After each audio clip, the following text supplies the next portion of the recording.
নমস্কাৰ মৰমৰ ছাত্ৰ ছাত্ৰীসকল, আশা কৰোঁ সকলোৱে ভালে আছা। আজি নতুন ভিডিঅ' এটা পুনৰ লৈ আহিছোঁ তোমালোকৰ বাবে। ভিডিঅ'টোৰ বিষয় হৈছে ক্লাছ 6ৰ উন্মেষ পাঠ্যপুথিৰ 10 নং পাঠৰ লক্ষ্মীনাথ বেজবৰুৱাৰ সৈতে সাক্ষাৎকাৰ পাৰ্ট 2ৰ সম্পূৰ্ণভাৱে প্ৰশ্নৰ উত্তৰ। তেনেহ'লে ভিডিঅ'টো সম্পূৰ্ণ চাবাচোন। এইখিনিতে কৈ দিওঁ, তোমালোকে যেতিয়া ভিডিঅ'টো চাবা বা প্ৰশ্নৰ উত্তৰসমূহ লিখিবলৈ ল'বা, তোমালোকৰ লগতে পাঠ্যপুথিখন লৈ ল'বা। তেতিয়াহে প্ৰশ্নৰ উত্তৰসমূহ লিখিবলৈ এই ভিডিঅ'টো চোৱা সহায় বা সফল হ'ব। ঠিক আছে, তেনেহ'লে দেৰি নকৰি পটাপট আমি ভিডিঅ'টো লৈ আহোঁ।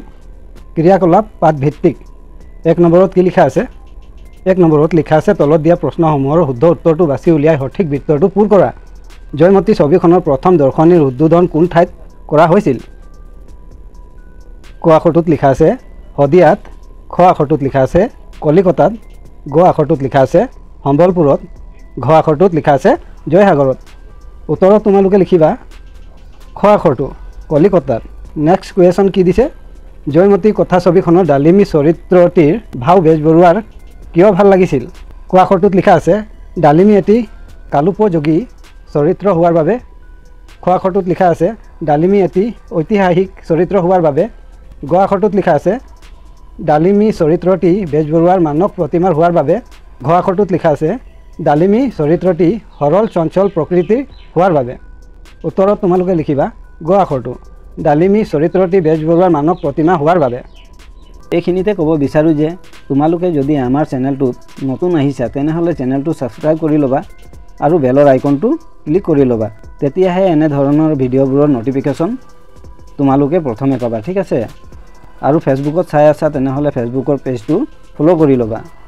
আৰু ভিডিঅ'টো যদি তোমাৰ চাই পিনে সহায় হৈছে তেনেহ'লে লাইক এটা আৰু কমেণ্ট এটা ধুনীয়াকৈ কৰি দিবা। ঠিক আছে, 2 নম্বৰত কি লিখা আছে? 2 নম্বৰত লিখা আছে তুমি ওপৰৰ দ্বিতীয় প্ৰশ্নৰ উত্তৰটো কিয় শুদ্ধ বুলি বাছি ল'লা?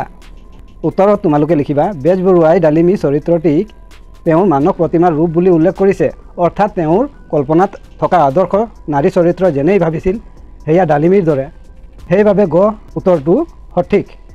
এতিয়া বুজি পাইছা নহয় মৰমৰ ছাত্ৰ ছাত্ৰীসকল? তোমালোকে কিন্তু পাৰ্টটো লৈ নবহিলে তোমালোকৰ লাভ নহ'ব। ধুনীয়াকৈ পাঠ্যপুথিখন চাই মিলাই গৈ লিখি থাকিবা। ঠিক আছে, 3 নম্বৰত কি লিখা আছে? 3 নম্বৰত লিখা আছে তলৰ প্ৰথম মেঘ টুকুৰাত থকা শব্দবোৰৰ অৰ্থ দ্বিতীয় মেঘ টুকুৰাত দিয়া আছে।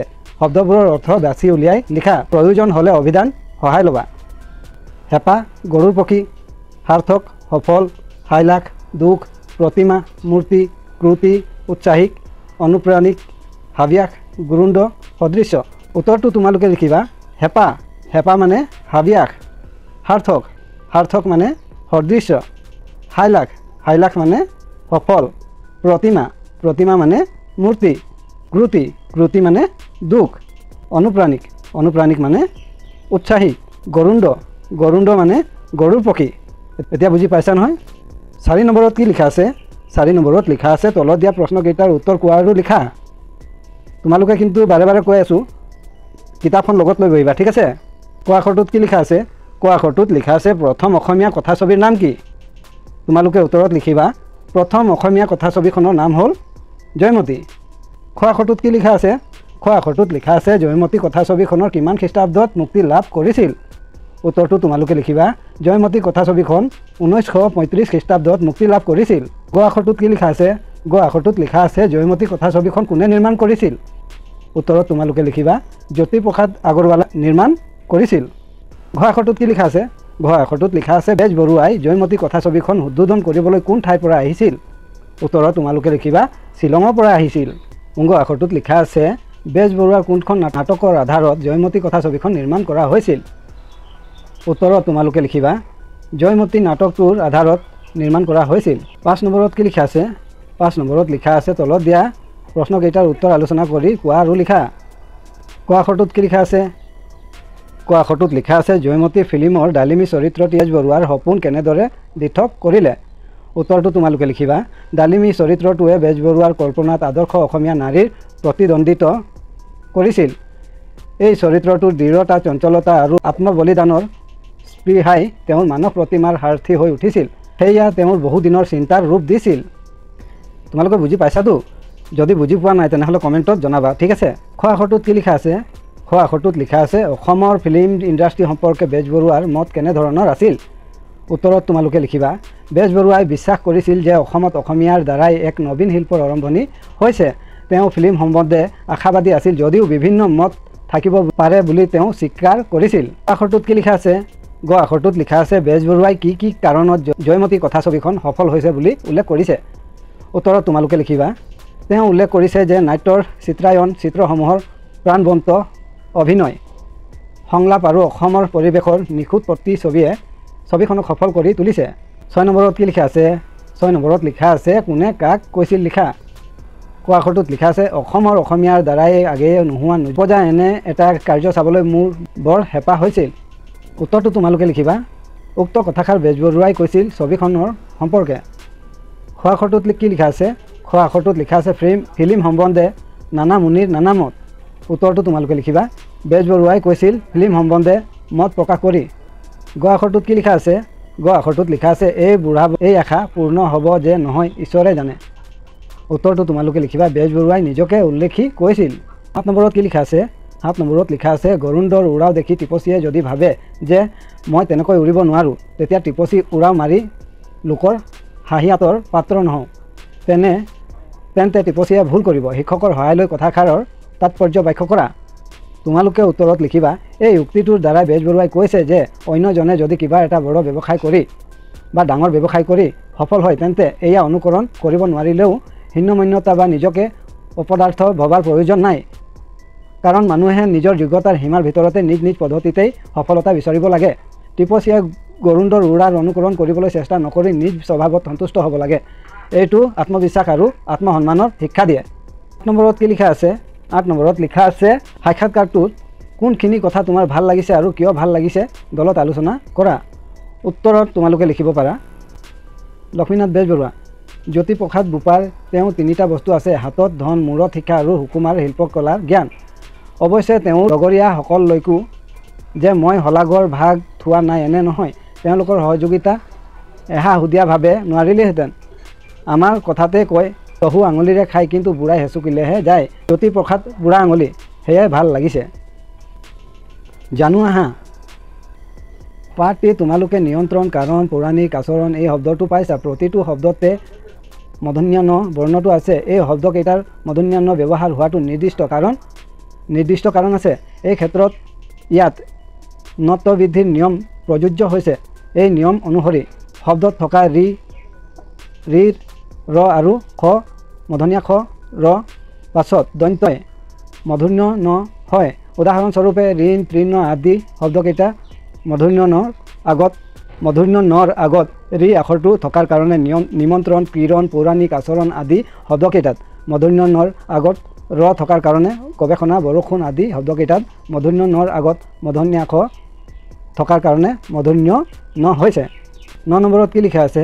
9 নম্বৰত লিখা আছে ওপৰৰ উদাহৰণ আধাৰত বিচাৰ কৰি তলত দিয়া শব্দবোৰৰ শুদ্ধ ৰূপটো লিখা। যেনে ধৰণ, মৰণ, বিশেষণ, ভীষণ, মসৃণ, মৃণাল। উত্তৰত তোমালোকে লিখিবা 1 নম্বৰত ধৰণ শব্দটোৰ শুদ্ধ ৰূপ হ'ব ধৰণ। অসমীয়া ভাষাত ধৰণ লিখাটো সাধাৰণতে ভুল বা অসংগত বুলি গণ্য কৰা হয়। শুদ্ধ ৰূপ ধৰণ ব্যৱহাৰ কৰা হয়। 2 নম্বৰ মৰণ শব্দৰ শুদ্ধ ৰূপ হৈছে মৰণ। মৰণ শব্দটো অসমীয়া ভাষাত মৃত্যু বা শেষ হোৱা অৰ্থত ব্যৱহাৰ কৰা হয়। 3 নম্বৰত বিশেষণ শব্দৰ শুদ্ধ ৰূপ হৈছে এই পদ বা অন্য কোনো শব্দ বিশেষ্য সৰ্বনাম বা ক্ৰিয়াপদ ইয়াৰ গুণ, দুখ, অৱস্থা, সংখ্যা, পৰিমাণ ইত্যাদি প্ৰকাশ কৰে। 4 নম্বৰত ভীষণ ভীষণ শব্দৰ শুদ্ধ ৰূপ হৈছে ভীষণ। 5 নম্বৰত মসৃণ মসৃণ শব্দটোৰ সঠিক ৰূপ হ'ল মসৃণ। মসৃণ বানানটি ভুল হৈছে। 6 নম্বৰত মৃণাল মৃণাল শব্দটোৰ সঠিক ৰূপ হৈছে মৃণাল। মৃণাল শব্দটোৰ অৰ্থ হ'ল পদ্মৰ তাল বা ঠাৰি বা পদ্মৰ মূল। তলত থকা শব্দবোৰৰ নত্ব বৃদ্ধি অনুসৰি বিশ্লেষণ কৰি তালিকাখনৰ উপযুক্ত ঠাইত বহোৱা। তোমালোকে পাঠ্যপুথিখন লগত লৈ বহিবা, তেনেহ'লে বুজি পাবা, নহ'লে বুজি নোপোৱা। ঠিক আছে। সম্ভাষণ, কাৰণ, তোষণ, প্ৰাণ, মসৃণ, তৃণ, ঋণ, ভূষণ, তৰ্পণ, কৰ্ণ, ঘৃণা, তোৰণ, ঘ্ৰাণ, ধৰণী। ৰি আখৰটো থকাৰ বাবে মসৃণ, তৃণ, ঋণ, ঘৃণা হৈছে। ৰ আখৰ থকাৰ বাবে কাৰণ, প্ৰাণ, তৰ্পণ, কৰ্ণ, তোৰণ, ঘ্ৰাণ, ধৰণী হৈছে।